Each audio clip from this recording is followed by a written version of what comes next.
Oh, hello. Welcome once again to Stuff and Things, where I like to talk about stuff and occasionally even things. I'm your good friend Bradley, and today is a very pleasant Sunday Stuff and Things. And on this pleasant Sunday Stuff and Things, I have many stuff and things to talk about, including upcoming videos, things that you can look forward to on Stuff and Things and Stuff and Things Plays. We will talk about a YouTube issue somebody asked me about. They're doing a new creator music feature, and it has to do with licensing music, and some people were worried about what might happen to my old videos, so I will hopefully put your fears to rest as far as that goes. And then I'm going to attempt to answer a question from a viewer as to what my second favorite pipe blend is. That's a tough one, but I'm going to try to answer that question. And then, of course, we have your questions, comments, and feedback in hashtag askstuffandthings. So let's get into it. Okay, upcoming videos. What can you look forward to on Stuff and Things and Stuff and Things Plays? Well, I just recorded my first impressions video of, block out offending word on packaging, Dan T's Salty Dogs. This is a traditional Navy plug. It is topped with rum, not a lot, fairly light rum topping. And I was very excited and also kind of apprehensive about doing a first impressions video for this because I loved Old Ironsides so much, means that I was looking forward to Salty Dogs, but I don't really ever like blends that are topped with any sort of alcohol. And so I wasn't sure what to expect. I expected quality just based on Old Ironsides, but I just thought it just might not be for me. You should check out the video that we'll be posting this Wednesday. I would love to hear some of your preliminary opinions of Salty Dogs. It'll be interesting to see if they match with my own. Leave them in the comment section below. But the first impressions video for this will be up this Wednesday. Definitely check it out. If you liked my Old Ironside stuff, you will like this, I think, or you will be interested to see what my opinion is on this. Train is coming. I don't know if you can hear that, but the train is a-rolling. Hold on. Okay, and after that, I think you can expect the timeless style video for the Levi trucker's jacket, which is what I am wearing now. I'm hoping that this will be the next video. So Dan T, Salty Dogs this coming Wednesday. The next week, hopefully, will be the timeless style video for the Levi's trucker jacket. Those videos take me a long time to make, so I'm tentatively scheduling it for the following week. Then we have either the full, well, we probably will do the full review of Salty Dog after that.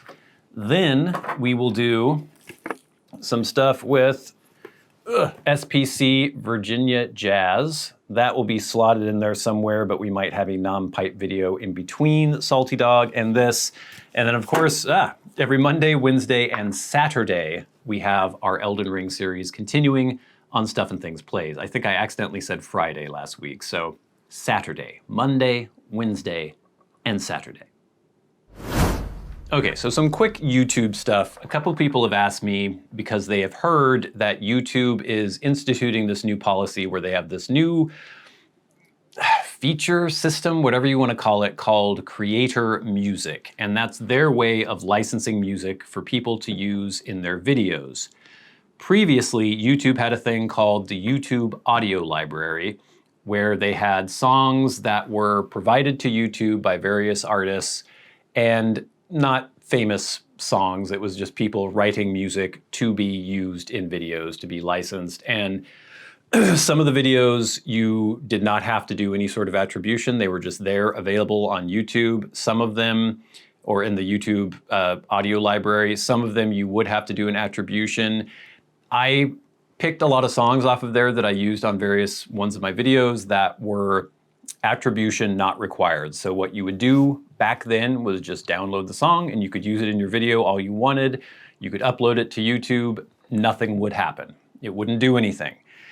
But YouTube has started changing that now. They have this creator library thing where they do have some famous songs that you can license. You can actually pay them a fee and license the song for one video or for perpetuity, all sorts of different tiers.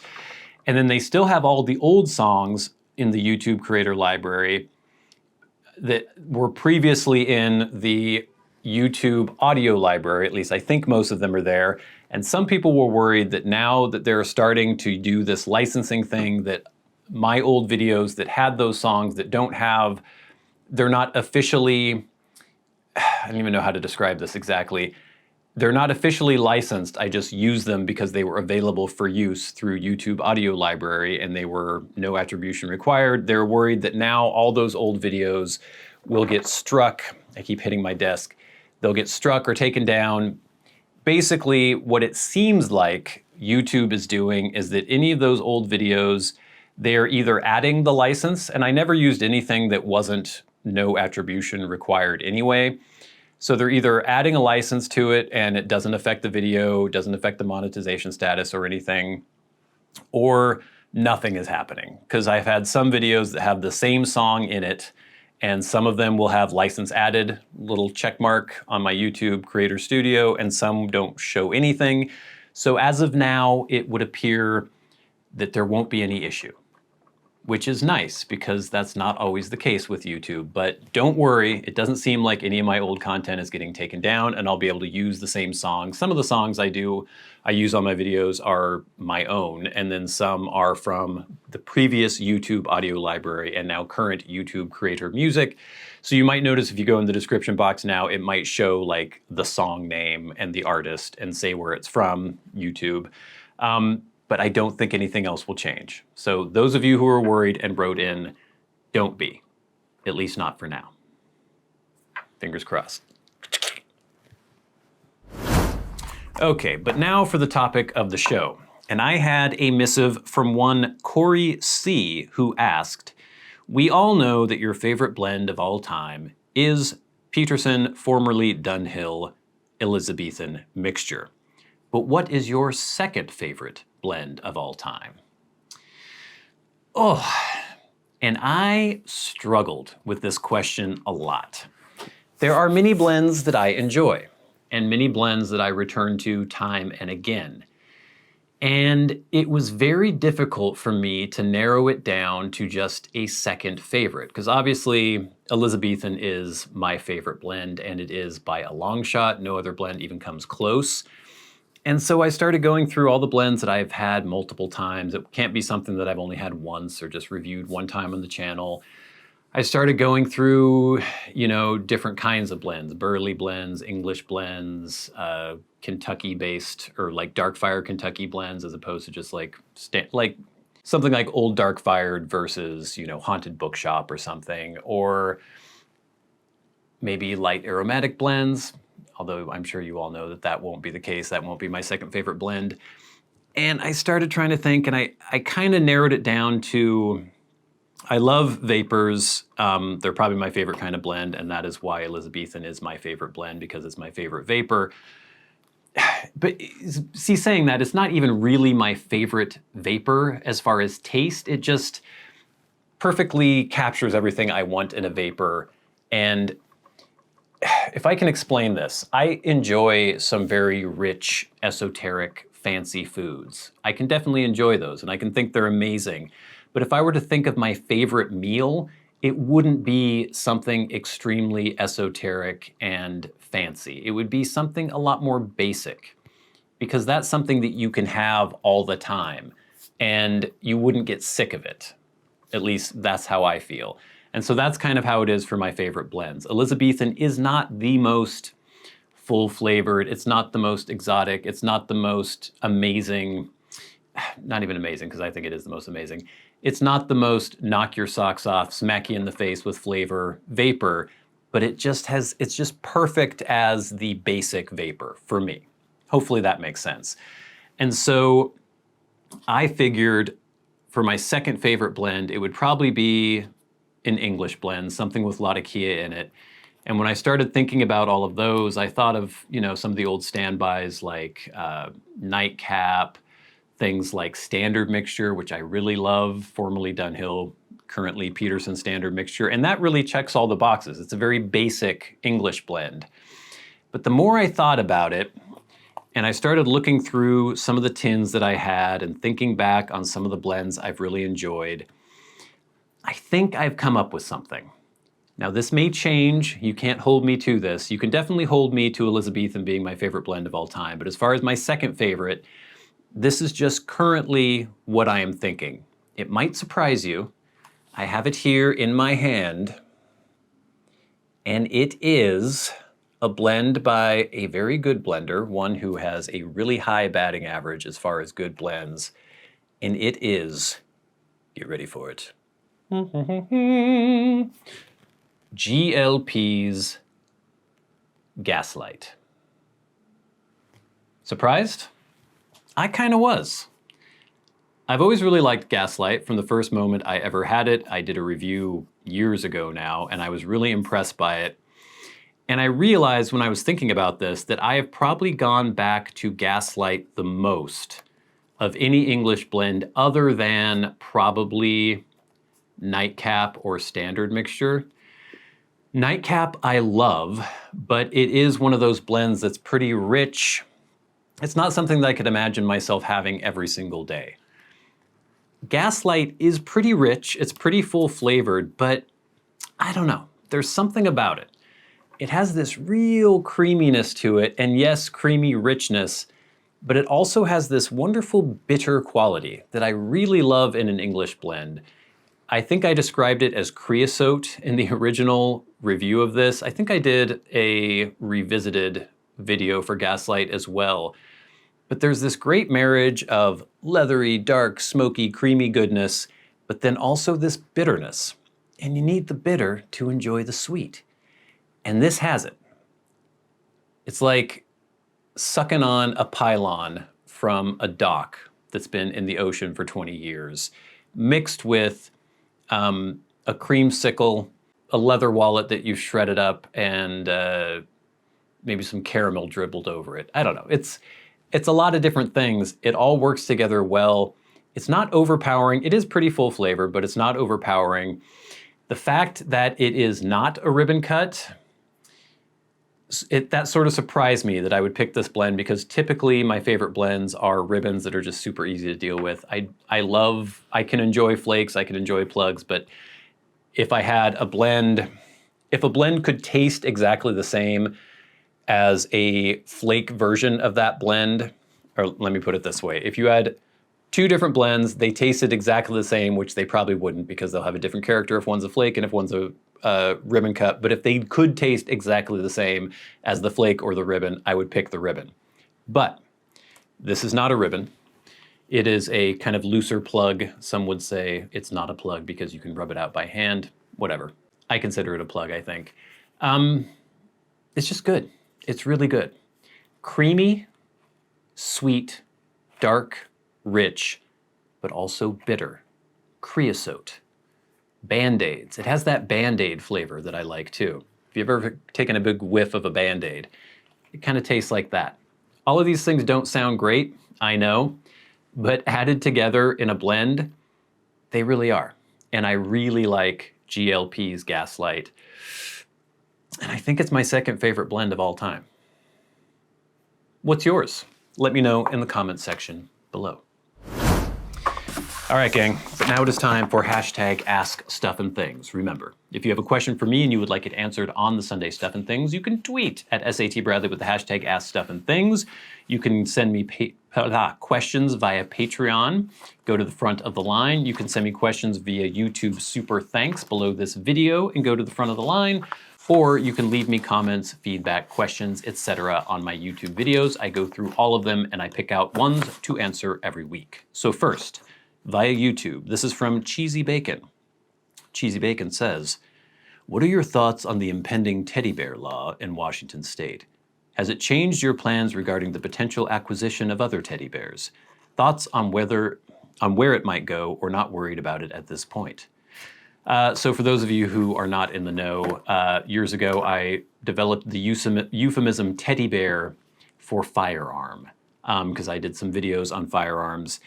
And right now, the Washington Senate is debating whether or not to pass a, quote, assault weapons ban in Washington. I don't want to get into this too much. I think most of you, if you've seen any of my footage or any of my videos on firearms, will know that I'm probably not in favor of a, quote, assault weapons ban, because I don't agree with the nomenclature, for one thing, and we could get into all of this, but basically, I'm not a fan. Next, Mr. Gibson says, "Hey Bradley, long-time commenter, first-time viewer, wait, scratch that, reverse it. Like many, I found your channel years ago, 7 or 8 now. Wow, thank you. Seeking out P&T videos, got hooked and have been here since. I'm also a big fan of SAT plays, a topic that's haunted me for years, and each time I watch through it, I'm saddened when the Minecraft series just seemingly ends one day. Ever have any thoughts of picking that back up in the future and checking out some of the new updates? Thanks so much, Josh." Thank you, Josh, and thank you for watching for so long. Interestingly, and this is something I forgot, I don't know if it was last week or the week before, time has lost all meaning. I was talking about how my very first videos on YouTube were for knives and like wallets and things. That's actually not true. I had a YouTube channel called The Brad Craft Show before I ever started the Stuff and Things channel, and this was years ago. And those things, I don't think those videos are still on YouTube anymore. I'm not sure. That's actually interesting now that I think about it. So then that was years before Stuff and Things, and Stuff and Things has been 8 years now, 9 years? So even years before that, I did Minecraft videos. Then I had stopped that channel, didn't do anything on YouTube. Then I started Stuff and Things, and then I did some more Minecraft videos on Stuff and Things. And that was when I was still doing, I believe that's when I was still doing game videos on the main Stuff and Things channel, and I didn't have Stuff and Things plays yet.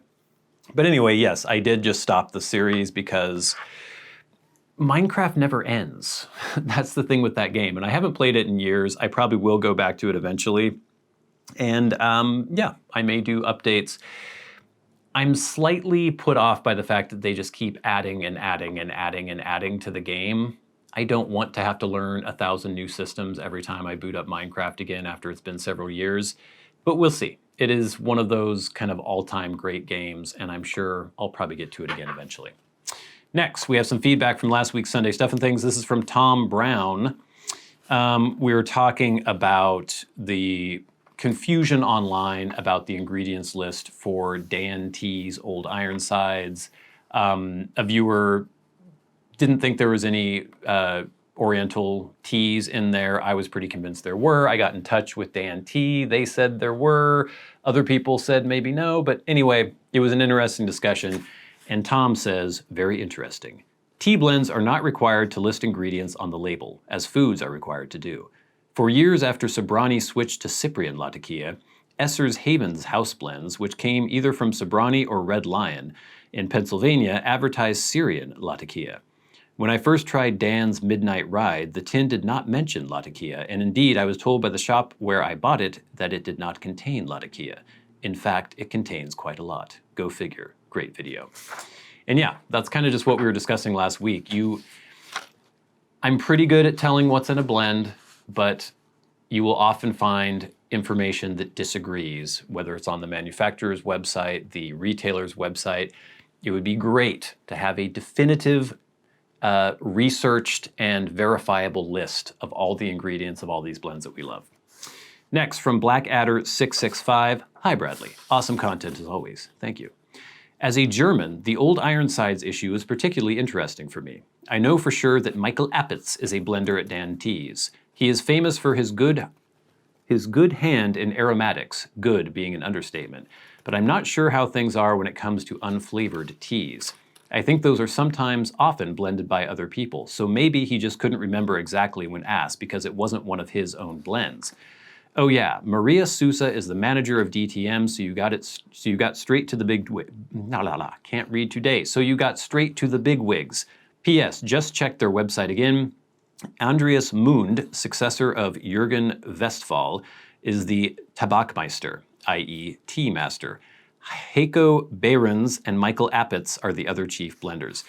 Yeah, so this is all interesting information. When I heard from Dan T, I heard from Maria Sousa, and she had given me an ingredients list that said, I'm gonna forget it now, Virginia's, Latakias,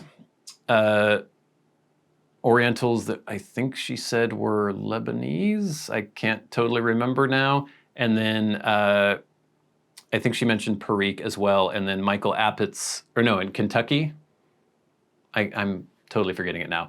Michael Appett's did not mention Perique, I don't think. I can't remember. I'll have to go back through those. But basically, the two people from Dan T didn't necessarily agree. Maria seemed to be very definitive about what she said was in the blend, including mentioning that they put simple syrup and honey as a topping as well. So anyway, interesting stuff. Next, from Travis Scheibel. I just love a German blender. Made American Revolutionary blends. Oh, wait a minute, there's a comma there that seems weird. I just love a German blender made American Revolutionary blends that are all English style. Whose side are they championing? Haha, awesome, how deep you got. Great info. Great info. Thank you, Travis. And we have one from J. Coe who says, damn, I'm impressed from your tasting quality. Michael Appett's is the guy on DTM who makes every aromatic blend for them. Maybe he was not so good informed like Maria. I have to talk to him soon and ask him what went wrong. So yeah, I'll be interested to hear back from you, J-Co. If you get to talk to Michael, let him know what Maria said. You can tell on him because she seems like the boss, and then let me know what he says back. And then maybe we'll get a very definitive idea. I think Maria, if I'm gonna trust anybody, probably would be Maria, but we'll see. Okay, gang, thank you so much. We also had that Pioneer Carry Flyfold 2.0 review last week. Really cool wallet, so check that out if you haven't yet. But now it is time for the very best part of the show, and that is where we thank our Patreon supporters. Remember, if you would like to support the channels on Patreon, there is a link in the description box below, and it is much appreciated. It helps pay for the fancy camera that is filming this video, the lights that are shining upon me, blends for review. It makes up for the fact that we can't monetize a lot of RT videos because YouTube doesn't like them. So check that link out in the description box below. You can also hit that super thanks button under this video if you would like to donate directly. But for now, we would like to call out those who support the channels at $25 or more a month. People like Kirk Crompton, Glenn Dunnington, Jason Buckner, MDoftheNorth, David Gaudreau, Nick Papageorgio, Finn O'Hagan, and Ryan McFadin. And of course, the Maniacs, the crazy people who support the channels at $100 a month. People like Bob Magee. And of course, we will never forget our dear departed friend and Hall of Fame member, Peter Straub. Gang, thank you so much for watching. Please keep all that feedback coming in. It helps make the show go. Please stay tuned and look forward to the first impressions video of Dan T's Salty Dog, a rum-topped blend, which usually isn't my cup of tea, but we shall see. Also, stay tuned for the timeless style Levi's trucker jacket video, the eventually Seattle Pipe Club, Virginia Jazz, all sorts of other stuff. I know I'm forgetting something else. That's fine. I'm sure I'll mention it again next week. Monday, Wednesday, Saturday on Stuff and Things Plays, the Elden Ring series. But until next time, until we meet again, I've been your good friend Bradley. You've been the audience that's been Stuff and Things on a very pleasant Sunday Stuff and Things. I'll see you later.